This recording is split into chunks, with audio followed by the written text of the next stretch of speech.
Asia cup शुरू हो गया और पहले मैच में भिखारियों का मैच हुआ नेपाल के साथ। भिखारियों से मेरा मतलब भिखारिस्तान। और भिखारियों की तो मैच शुरू होते ही लॉटरी लग गई, जबकि वो टॉस जीत गए। विकेट ऐसा दिख रहा था जैसा कि पिच रिपोर्ट में भी हमने देखा कि ये तो बिल्कुल बैटिंग विकेट है एकदम। इस पे तो दीपदास गुप्ता ने जब वो पिच रिपोर्ट की थी तो उसने भी बताया कि ये तो बिल्कुल ही हार्ड विकेट है और इसके ऊपर तो कुछ भी होने वाला नहीं है, ना तो बॉलर्स को कोई मदद मिलेगी ना किसी को कुछ होगा। और ये देखते ही तो बाबर की तो लाट टपकने लगी और टॉस जीतने के बाद उसने बिना सोचे समझे बैटिंग ले ली। उसको तो लेना ही था, क्योंकि ये तो मतलब ऐसी लॉटरी कब लगती है, और वो भी भिखारियों की। मतलब मुझे तो खैर इस देश से नफरत है और मुझे तो अफसोस है कि मुझे इस मैच की भी एनालिसिस करनी पड़ रही है, लेकिन क्या करें। मैंने तो ये सोच रखा है कि मैं तो सिर्फ इंडिया के मैचेस की करूंगा, लेकिन ये जो आईसीसी के टूर्नामेंट्स हैं इनमें तो सभी का एनालिसिस करना जरूरी है। अब वो भले भिखारी देश का हो, ये दो कौड़ी के लोग हैं, इनके बारे में तो जरा भी टाइम खराब करना, मतलब वो टाइम खराब करना ही है। टाइम खराब करना तो खैर खराब करना होता ही है, लेकिन इनके बारे में जरा भी बात करना, ये लोग तो मेरे लिए एग्जिस्ट ही नहीं करते। लेकिन फिर भी क्या करें, अब आईसीसी का टूर्नामेंट है तो ये मैच की एनालिसिस तो करनी पड़ेगी।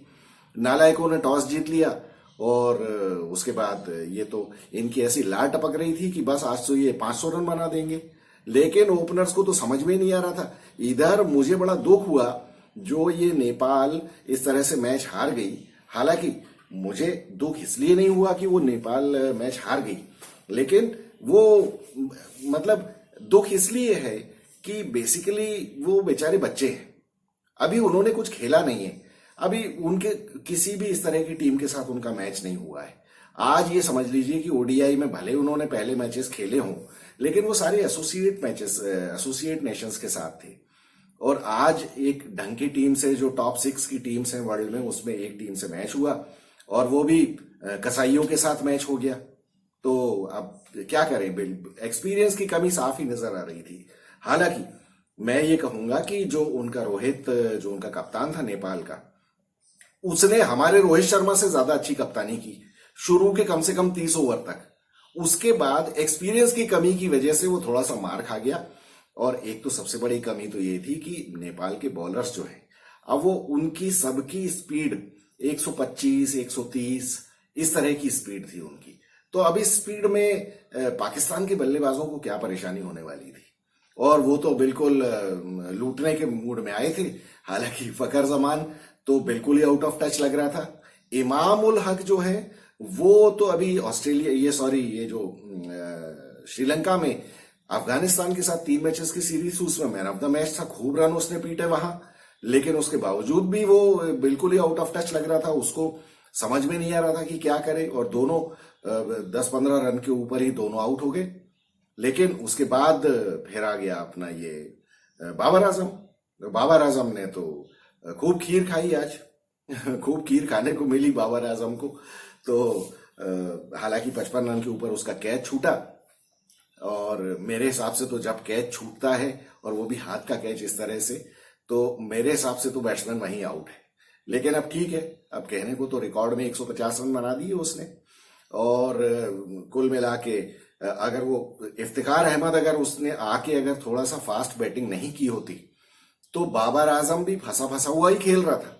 उसके साथ भी यही प्रॉब्लम है कि वो जब फंसता है तो उसकी भी हालत खराब हो जाती है। लेकिन इफ्तिखार अहमद ने थोड़ा सा फायदा उठाया, और इफ्तिखार अहमद शायद इसलिए कि इफ्तिखार अहमद मुझे लगता है पाकिस्तान की टीम में ये ज्यादा फेवर्ड बैट्समैन नहीं है, फेवर्ड प्लेयर नहीं है, इसलिए इसके ऊपर हमेशा तलवार लटकती रहती है कि इसको परफॉर्म करना ही करना है। ये 2022 का जो T20 वर्ल्ड कप हुआ था, उसमें भी इफ्तिखार अहमद को बहुत एंड टाइम पे इन्होंने टीम में सेलेक्ट किया था। पहले तो बड़ी मारामारी चल रही थी कि इसको लेना भी है कि नहीं, और लेकिन इसने वहां पे भी सबसे अच्छा परफॉर्म किया था। और आज के मैच में भी इसने 66 बॉलों में जो सेंचुरी मारी है, अगर वो उसने नहीं मारी होती तो पाकिस्तान का इतना स्कोर नहीं होता। और बाबर आजम तो अच्छा खासा फंसा हुआ था। और बहुत अच्छी बात है कि देखिए, इस तरह की छोटी टीम के साथ मैच हुआ जब इनका, तो इसमें क्या होता है, इस तरह के मैचेस में ना स्यूडो कॉन्फिडेंस एक डेवलप हो जाता है किसी भी टीम में। अब ये जैसे आज 238 रन से मैच जीत गए, तो ये सारे फूल के कुप्पा हो गए होंगे कि अरे बस हम तो, हमारा तो क्या आगाज हुआ है एशिया कप का, और अब तो हम फोड़ फाड़ के रख देंगे। और अब होगा इनका 2 तारीख को इंडिया के साथ मैच। अगर इंडिया ने अपनी औकात नहीं भूली और जरा ढंग से खेला, अगर दिमाग सर पे रखते हुए, तो इंडिया के लिए वो अगला मैच जीतना कोई मुश्किल बात नहीं होगी। क्योंकि देखिए यहां पे पाकिस्तान ने तो, अब शादाब खान ने भी 4 विकेट ले लिए और शाहीन अफरीदी ने भी ले लिए, नसीम शाह, सभी को विकेट मिल गए, और हारिस रऊफ ने भी खूब विकेट लिए। लेकिन इस तरह से क्या होता है, ये टेस्टिंग इनकी नहीं हो पाई, ना तो बैटिंग में हुई और ना बॉलिंग में हुई। देखिए जब आप इस तरह की बैट्समैन के साथ, ये इस तरह की टीम के साथ जब आपकी टीम खेलती है, तो ऐसे में क्या होता है कि बैटिंग आपकी बिल्कुल भी टेस्ट नहीं हो पाती। अब फखर जमान और इमामुल हक ये दोनों आउट हो गए जल्दी। तो हालांकि ऐसी बॉलिंग के सामने आउट होने में तो बैट्समैन का कॉन्फिडेंस काफी गिर जाता है, क्योंकि जब आप इस बॉलिंग के अगेंस्ट ही नहीं कर पाए, तो बुमराह, मोहम्मद शामी और सिराज के सामने आप क्या करोगे, या कुलदीप यादव के सामने आप क्या टिकोगे। यहां तो वो संदीप लच्छिमा ने, जो इनका एक जो थोड़ा सा रिनाउंड स्पिनर था, उसकी भी कोई बहुत बॉलिंग में कुछ मजा नहीं आया। और बाद में जो पाकिस्तान की तरफ से शादाब खान ने जो विकेट लिए हैं, वो तो स्कोर का प्रेशर ही इतना ज्यादा था। और दूसरी बात, इनएक्सपीरियंस नेपाल के बैट्समैन का, कि उसमें तो अब कुछ भी डिसाइड करना या कुछ भी जज करना पॉसिबल नहीं है। शादाब खान को विकेट मिल गए, वो भी बड़ा खुश हो गया होगा कि अरे वाह, मैंने बहुत अच्छी बॉलिंग की। क्योंकि इन लोगों में एक तो अकल की भी कमी है। ये अकल तो खैर जब बट रही थी तो ये लोग तो भीख मांग रहे थे उस टाइम भी। ये तो मतलब जन्मजात भिखारी हैं, तो इनका क्या हो सकता है। लेकिन मुझे लगता है कि इस मैच से पाकिस्तान को कोई भी फायदा नहीं हुआ सिवाय पर्सनल रिकॉर्ड्स के। बाबर का एक रिकॉर्ड बन गया। और एक चीज अगर आपने ध्यान दी हो, अगर आपने मैच देखा है, तो बाबर आजम ने 90s से लेके अपनी सेंचुरी कंप्लीट करने में काफी ज्यादा टाइम लगाया। जिस तरह के सेल्फिश ये इनका पूरा कैरेक्टर है इनके देश का, उसी तरह के इनके प्लेयर्स हैं। और कप्तान बाबर आजम, जितना टाइम इसने नेपाल जैसी टीम के अगेंस्ट ये सेंचुरी कंप्लीट करने में लगाया है, तो मतलब ये अपनी सेंचुरी के लिए खेलते हैं। और ये आज खेल रहा था अपनी सेंचुरी के लिए। मैं तो दुआ करता हूं ये इसी तरह से अपनी सेंचुरी के लिए खेले। लेकिन अच्छी टीमों के अगेंस्ट इतना टाइम नहीं मिलेगा। दूसरी बात, अच्छी टीमें इसको इस तरह से सेंचुरी बनाने भी नहीं देंगी। अब देखते हैं क्या होता है।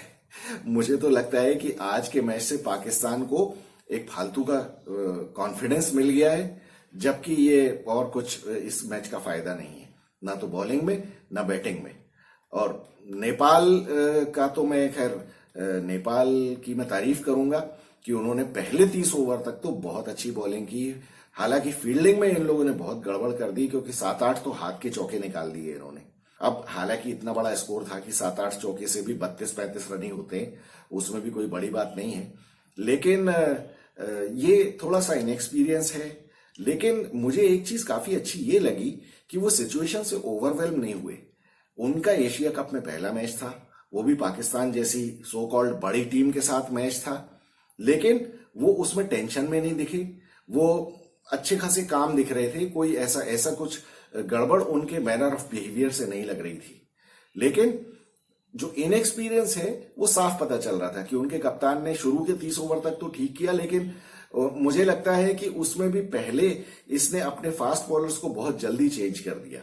फास्ट बॉलर्स को 2-2, 3-3 ओवर के बाद ही, हालांकि 2 विकेट वो ले चुके थे और उसके बाद वो 2-2 ओवर और उनको दे सकता था, लेकिन ये जल्दी से अपने स्पिनर्स को ले आया। इनका एक लेफ्ट आर्म स्पिनर जो था उसने बॉलिंग बहुत अच्छी की, बाकी किसी ने भी बॉलिंग अच्छी नहीं की। और ये मतलब इनका बॉलिंग में इनएक्सपीरियंस काफी पता चल रहा था। इन लोगों को समझ में नहीं आ रहा था कि हमको क्या लेंथ डालनी है या किस लाइन में बॉल डालनी है। और वो बाबर आजम और इन लोगों को, अब हालांकि इनकी स्पीड ही इतनी बिल्कुल नहीं थी कि ये बाउंसर तो क्या मारते। अदरवाइज पाकिस्तानी टीम का तो बिल्कुल जग जाहिर वीकनेस है उनकी कि बाउंसर्स के ऊपर उनकी हालत खराब हो जाती है। लेकिन अब नेपाल के पास तो उतनी स्पीड थी नहीं बॉलर्स के पास। तो अच्छी खीर खाई इन लोगों ने, बिल्ली के बच्चों ने, और भिखारियों को आज अच्छी दावत मिल गई, जैसा कि मैंने थंबनेल में भी लिखा है। और पूरा देश खुश हो गया। और सबसे बड़ी बात तो ये कि $5,000 अपने बाबर आजम को 3-3 हजार, फखर जमान और इफ्तिखार अहमद को तो 5-3-8-3 $11,000 आज पाकिस्तान में पहुंच गए। तो इनकी तो वैसे भी ईद बन जाएगी आज। इतने हरामी लोग हैं ये लोग, इनके बारे में तो क्या कहा जाए। इनको बराबरी करनी है इंडिया की, और चैंपियंस ट्रॉफी खेलने आ जाओ और ये कर लो।